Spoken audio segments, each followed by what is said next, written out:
নমস্কার বন্ধুরা, অনিফার্স world YouTube চ্যানেলে আপনাদেরকে স্বাগত। আবার নতুন করে একটা সমস্যা তৈরি হচ্ছে কৃষকদের জন্য। যে সমস্ত কৃষক অরিজিনালি যোগ্য নন, কিন্তু এতদিন ধরে পিএম কিষানের টাকা পাচ্ছিলেন, তাদেরকে এবার টাকা ফেরত দিতে বলা হচ্ছে। এই ধরনের একটা নোটিশ আপনারাও হয়তো পেতে পারেন। বর্তমানে যে নোটিশটা আপনারা দেখতে পাচ্ছেন, এই নোটিশই একজন কৃষককে পাঠানো হয়েছে। যদিও এটা মালদা জেলার রতুয়া ব্লকের একজন কৃষকের কাছে যাওয়া একটা নোটিশ, ওখানের এডিএ অফিস থেকে এই নোটিশটি ওনাকে পাঠানো হয়েছে। দেখতেই পাচ্ছেন নোটিশটি দেওয়া হয়েছে গত ১৭ই জুন ২০২৬। এখানে যে টু হিসেবে যার নাম লেখা ছিল এই জায়গাটা আমি মুছে ফেলেছি সিকিউরিটি পারপাসের জন্য। দেখতেই পাচ্ছেন মালদা জেলার রতুয়া ব্লকের কোনো একজন কৃষককে এই নোটিশটি পাঠানো হয়েছে। সাবজেক্ট কি? Refund of fund under PM Kisan regarding, অর্থাৎ পিএম কিষান ফান্ডের জন্য উনি যে টাকাটা পাচ্ছিলেন সেটা ওনাকে ফিরিয়ে দেওয়ার কথা বলা হচ্ছে। কত টাকা ফিরিয়ে দিতে হবে? দেখুন এখানে টোটাল ৩২,০০০ টাকা ওনাকে রিফান্ড করার কথা বলা হয়েছে এবং ১৬টা যে ইনস্টলমেন্ট উনি পেয়েছিলেন, সেই ১৬টা ইনস্টলমেন্টে ২,০০০ টাকা করে টোটাল ৩২,০০০ টাকা ওনাকে রিফান্ড করার কথা বলা হয়েছে। এবার প্রশ্ন আসছি যে কেন ওনাকে রিফান্ড করতে হচ্ছে এই টাকাটা?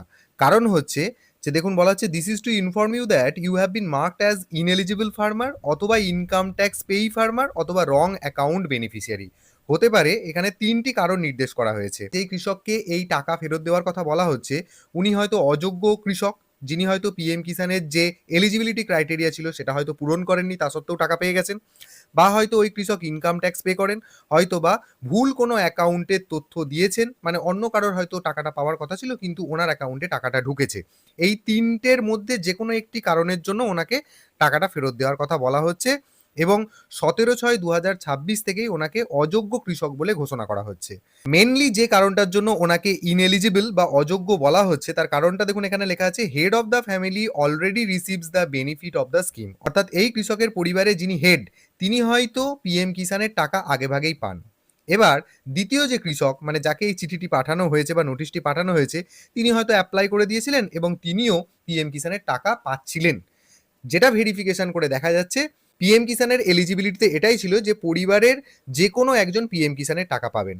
এক্ষেত্রে হেড অফ দ্য ফ্যামিলি যদি পিএম কিষানের টাকা পান, তাহলে সেই একই পরিবারের দ্বিতীয় অন্য একজন ব্যক্তি তিনি কেন পিএম কিষানের টাকা পাবেন? এই কারণ দর্শিয়ে ওনাকে রিফান্ড করার কথা বলা হচ্ছে। টোটাল ৩২,০০০ টাকা ১৬টা ইনস্টলমেন্ট উনি রিসিভ করেছিলেন সেই কারণে। ওনাকে সময় দেওয়া হচ্ছে, এই যে নোটিশটি দেওয়া হয়েছিল তার থেকে ৭ দিনের মধ্যে ওনাকে ব্যাংকে টাকাটা ডিপোজিট করতে হবে এবং কোন ব্যাংক ডিটেলে টাকাটা ডিপোজিট করতে হবে সেটা কিন্তু এখানে দিয়ে দেওয়া হয়েছে। Total bank details, account number এগুলো সব আমি একটু মুছে দিয়েছি জাস্ট ফর সিকিউরিটি পারপাস। তো এই মাঝপথে কারো মনে হয়তো আসতেই পারে যে হ্যাঁ, আমি হয়তো এলিজিবিলিটি ক্রাইটেরিয়া ফুলফিল করিনি। তো সেক্ষেত্রে আমিও তো পিএম কিষানের টাকা পেয়ে গেছি। তাহলে আমি কি এখন এই ব্যাংক অ্যাকাউন্ট ডিটেইলসে গিয়ে টাকা দিয়ে দেবো বা একটু ইন্টারনেট ঘাটাঘাটি করে কোথায় টাকা দেওয়া উচিত সেই টাকাটা কি রিফান্ড করে দেবো যাতে ভবিষ্যতে ঝামেলায় না পড়ি? তো আপনাদেরকে বলব এরকম এখনই কোনো কিছু করতে যাবেন না। আগে থেকে নিজে যেচে নিজেকে ভুল প্রমাণিত করার তো কোনো দরকার নেই। আগে আপনার কাছে চিঠি আসুক, চিঠি আসা মানেই বা নোটিশ আসা মানেই যে আপনার জেল হাজত হবে ইত্যাদি হবে এরকম কোনো ব্যাপার নয়। তো চিঠি এলে যদি আপনি ইনএলিজিবল হয়েও থাকেন, সেটা আপনার নিজে থেকে নিজেকে প্রমাণ দেওয়ার কোনো দরকার নেই। ডিপার্টমেন্ট আছে সেটা বুঝবে। তো যাই হোক, এটা হচ্ছে একটা ব্যাপার। আর এখানে যেটা বলা হচ্ছে এই ব্যাংক ডিটেইলসেই ওই কৃষককে টাকাটা পে করার কথা বলা হয়েছে। এবার আপনি চাইলে সেটা ব্যাংকে গিয়েও করতে পারেন বা আপনার যদি কোনো অনলাইন সিস্টেম থেকে থাকে সেক্ষেত্রে আপনাকে পেমেন্টটা কিন্তু কমপ্লিট করতে হবে এবং সবচেয়ে যে ব্যাপারটা লক্ষণীয়, পেমেন্ট করার পর ওখান থেকে যে ট্রান্সাকশন স্লিপটা দেওয়া হবে, পেমেন্ট একটা করলেন, ডিপোজিট করলেন, ডিপোজিট একটা স্লিপ দেয় না? ডিপোজিট হয়ে যাওয়ার পর ডিপোজিট স্লিপের যে কাউন্টার পার্ট সেটা দেয় না? তো সেটাকে কিন্তু অবশ্যই যত্ন করে রাখবেন এবং সেটাকে জেরক্স করবেন। জেরক্স করে নিয়ে আপনার যে নিকটবর্তী যে এডিএ অফিস রয়েছে সেখানে নিয়ে গিয়ে এই যে ব্যাংকের নাম, ব্যাংকের ব্রাঞ্চের নাম, ব্যাংকের অ্যাকাউন্ট নম্বর, আইএফএসসি কোড, কত টাকা আপনি রিফান্ড করেছেন, তারপর কত তারিখে ফান্ডটা ট্রান্সফার হয়েছে এবং ট্রান্সাকশন নাম্বার, এই সমস্ত কিছু মিলিয়ে আপনাকে এডিএ অফিসে জমা করতে হবে। এই যে রিফান্ড ইস্যু করার যে ব্যাপারটা, প্রত্যেকটা জায়গাতেই একটা করে কিন্তু নোডাল অফিসার থেকে থাকেন। তো সেই নোডাল অফিসাররাই কিন্তু এই সমস্ত ভেরিফিকেশন করে কে ইনএলিজিবল তাদের কাছে এই চিঠিগুলো পাঠাচ্ছেন যতক্ষণ না আপনার কাছে চিঠি আসছে ততক্ষণ কিন্তু আপনারা এই ধরনের আগে থেকে কোনো স্টেপ নেবেন না। তো ভিডিও শেষে দু একটা কথা না বললেই নয়। ধরুন এখানে যে সমস্ত কৃষকরা ইনএলিজিবল বা অযোগ্য কিন্তু পিএম কিষানের টাকা পাচ্ছেন।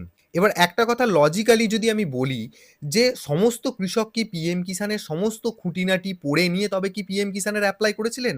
বাড়ির কেউ একজন অ্যাপ্লাই করতে পারে এবং তার হয়তো আশা আকাঙ্ক্ষা থাকতেই পারে যে আমি অ্যাপ্লাই করে দিই, তাহলে হয়তো আমিও পাবো। এই ধরনের চিন্তাভাবনা থেকে বহু কৃষক অ্যাপ্লাইটা করেছেন। সমস্ত তথ্য, সমস্ত যোগ্যতা মান এগুলো যদি সবকিছুই পড়ে নেওয়া সম্ভব হতো, তাহলে সেই কৃষক নিঃসন্দেহে পিএম কিষানের জন্য অ্যাপ্লাই করতেন না।